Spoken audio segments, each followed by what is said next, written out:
Under communication, here's one of the greatest gifts all of us have, our language, our ability to speak, our ability to frame words into such a way that we create images and pictures, help someone to understand, help someone to become educated, help someone to see what they couldn't see before. It's almost godlike in power. The storyteller tells us, in the beginning, God spoke and said, "Let there be light," and there was light, giving us the indication that God's words can create light. But now make this note. There's more than one kind of light. Wow. Next to the power of God creating light by His own words is the power of all of us creating sight, which is light in a form, helping somebody to see by using our language the best we know how. What if somebody can't see how they could possibly be successful, and you came along and told them your story, choosing the best words you possibly could, and when you finished your story, they said, "Now I can see. Before you got here, I was blind, couldn't see. Now that you've shared with me by your language, your story, now I can see. Before you got here, I was in the dark. And it seemed to me like while you were talking, some things dawned on me." Isn't that a good expression? Some things dawned on me, like the sun started coming up. And the more you talked, the further up the sun came and the brighter got the images and the imagination. Helping people to see. That's one of the greatest gifts. Words are so powerful if they're framed right, if they're sent with sincerity. Words that create images, words that express life, words that express experiences, words that express gifts of ideas that you've got to share. See, that's some of the greatest gifts you can bestow. And here's the best place to start: with your children. See if you can't inspire with your own language a better sense of the importance of the day, a better sense of the importance of doing the work, a better sense of the importance of getting good grades, developing yourself, becoming who you'd like to become. Do the disciplines now that'll give you the joy later. Teaching is one of the greatest senses of accomplishment in the world. Helping somebody learn, helping somebody take early steps in a new career, early steps as an entrepreneur, showing somebody the way, the gift of words, the gift of language. Here's what the old prophet said: "Words are like a lamp for your feet, so you can see where to walk." That's a gift. Words are like a lamp for your feet, so you can see where to walk. And then he said, words are also like a light for your pathway, so you can see where to go. If somebody with the gift of language and words can help you to walk where you should walk and then show you a pathway to go, they do you immeasurable service. Who can calculate the value and the worth of that kind of exercise? Showing somebody the steps to take and showing somebody the way to go that would be helpful. Whether it's a way of good health, whether it's a way of a better relationship, whether it's a way of an entrepreneur, a refinement of career, doesn't matter what it is. If we know the steps and somebody reveals to us the way, see, they do us by their own language some of the greatest gifts we ever enjoy. Words, language. So let's now talk about good communication. I've got 4 steps to achieve good communication. Let's just do the fundamentals here. There's not very many. In fact, there's not very many fundamentals to anything. Just a few, handful. 6, 7, 8. Here's the first step to achieve good communications. Number 1, have something good to say. That's step number 1. It's fairly obvious. To have something good to say, try to recall and remember and take notes, keep journal, whatever, of your experiences, because as you live your life, you're going to have something good to say. 1, from your failures. 2, from your successes.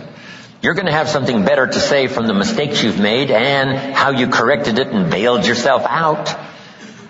And sometimes instead of just registering it in your head, why not commit it to paper so that it gets logged, it gets recorded, and someday you can use it for the future?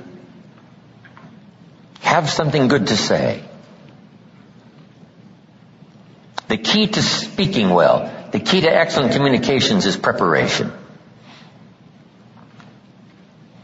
Actually, all of our life is preparing. This year preparing for the next. Those first, 8, 9 grades preparing for high school, then high school preparing for college, college and university preparing for a career to earn money, then preparing to make the investments to keep you safe and secure, build a financial wall around your family nothing can get through.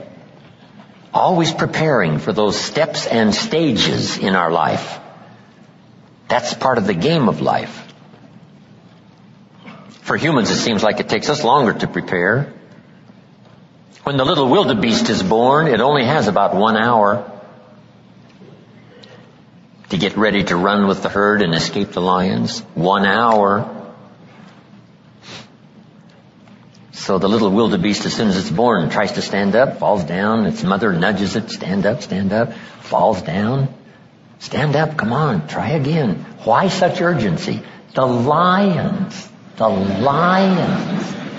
not very far away. Come on. And within less than an hour, the little wildebeest, brand new, just born, is now strong enough to run with the herd and escape the lions. Less than an hour. Human babies take a little longer. After 17 years, we're not quite sure they can escape all the lions and have a safe place to go. So preparation, getting ready, sometimes seems so laborious. After going to grade 1, now you gotta go to grade 2. After grade 2, it's grade 3. Will it never end? Come on, one more grade 4, and then 5. Wow, seems like it takes us forever to finally get ready, to design a life and get married and have a family and a career and fortune and future. But it takes preparation. Now, to communicate well, here's some good words to prepare for communication. Number 1, interest. Just keep your interest alive in people and places. That's why, a big share of my job takes me around the world. Countries all around the world, from Africa to Asia to South America to Australia to Russia to the Far East, Israel. The last time I was in Israel, there was some kind of an alert. We were all on the airplane. We all had to get off the airplane. They took off all of our luggage, and each one of us had to go identify our piece of luggage and put it back on the airplane, and then we took off. Wow. Taking what? No chances. If you'll develop an interest in all of that, when it's right side up and when it's upside down, take a keen interest in the politics of the day and the speeches and all that's happening that gives you good stuff to debate and decide. Where do you stand on the major issues? Not only the political issues, but the major life issues. Be that interested in life and people. So underline the word life and people. That's the whole study. Study life in all of its twists and turns. Study people in all of their variety. In being in an enterprise that, where you have to employ people, get people to work with you, that's a challenge. Different ages, different opinions, different personalities, different temperaments. Here's one of the skills I learned that paid me big money. Getting people to work together. and see if they're all different and a whole variety. How do you get them all to work together? I'm telling you, it's not easy. It is a challenge, organizing, getting people to work together. But the paycheck, it's unbelievable. Now, if you're working with independent people, then it really is challenging. It's like herding cats. Did you ever try that? Herding sheep is easy. They all quickly get going the same direction, very quickly. Cats? No way. If you've got 8 cats, how many directions are they going? 8 different directions. But if you can master herding cats, I promise you, a paycheck like you cannot believe. Here's what's interesting about people. The ones who should do it the most are inclined the least. How come they can't see it? I don't know. I can see it. They can't see it. Maybe right now they're not supposed to see it. That's the best I said. Sometimes you just got to take the easier way out. I don't know. That's an easier way out than to try to explain it all. That's just the way it is. Somebody you thought was going to stay, they leave. Here's what you have to learn to say. Isn't that interesting? Wow. And somebody that you thought was going to leave, what? They stay, and you say, I wouldn't have thought that in 100 years. There's a surprise a day waiting for you, working with people.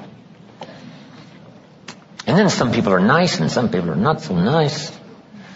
But there's only a few. When I first started in sales, Mr. Schoaf, my mentor, said, here's the good news, Mr. Rohn. There's only 9 or 10 real nasty, miserable, horrible people in the world. That's what he said. Now, he said, they move around a lot. And you're liable to get one once in a while. But when you do, you just say, hey, there's only 9 more like you. I can handle that the rest of my life. So, that was really good. And then sometimes you got to try a little wit and a little humor. That helps. When I first started traveling with Mark Hughes in Herbalife 21 years ago, one of my friends said to me, I heard some people died using that product. And I said, not that many.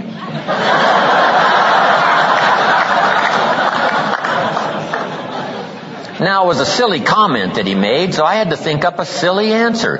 You can't give an honest answer, a good answer to a silly comment. I said, I understand as long as the deaths are under 100 a month, they get to keep selling the product. If the numbers go over 100, they have to come in for a review. Now, that was all silly nonsense, but he deserved it, right? His silly comment. I don't know, use a little humor. Somebody says, this isn't going to work for me. Say it was designed not to work for some people. I don't know. What do I know? Too bad that's you. What can I say? I'm not a genius to figure this stuff out. The best wit in the world was Winston Churchill, right? Lady Astor in the English Parliament, exasperated one day with Winston Churchill. She said, Winston, if you were my husband, I'd put poison in your coffee. He said, Lady Astor, if you were my wife, I would drink it. And whatever it takes. Don't let anybody put you down. Be a student of life and people and all the varieties and what's happening in the world. It's an interesting place to live. Hi, this is Cabrera, the online marketing sensei here in Manassas, Virginia. And don't you enjoy listening to Jim Rohn? I love to listen to him and Zig Ziglar. They have the same kind of tone and the same kind of comedic ways. And as a disclaimer, Jim Rohn has nothing to do with our business. I just wanted to present his information because it's invaluable. And that's another thing about communication. Do you have a way of communicating? Do you have an elevator speech, a 30-second speech? Do you have a minute speech? Do you have a 5-minute presentation? If people ask you, what is your business and what do? Do you have something already prepared in your mind so you can come out quickly and explain all of this? These are the kind of trainings that we do at the Neo Network, teaching people how to work online, how to work offline and present their business. It's important that you present yourself in a way and that you know exactly what you're talking about. Now, the Neo Network is a team of professional online marketers who will basically work with you to build your network. And that's what we do. We have the training here. And in our primary business, we're one of the largest growing groups. We're one of the most lucrative groups. Last month, we produced over $136,000 in income for our members. So if you've been struggling online and you're looking for a group of people who are going to help you, who are going to work with you to build your business, go to neverendingopportunities.com. This is Edwin Cabrera, the Online Marketing Sensei, signing off in Manassas, Virginia.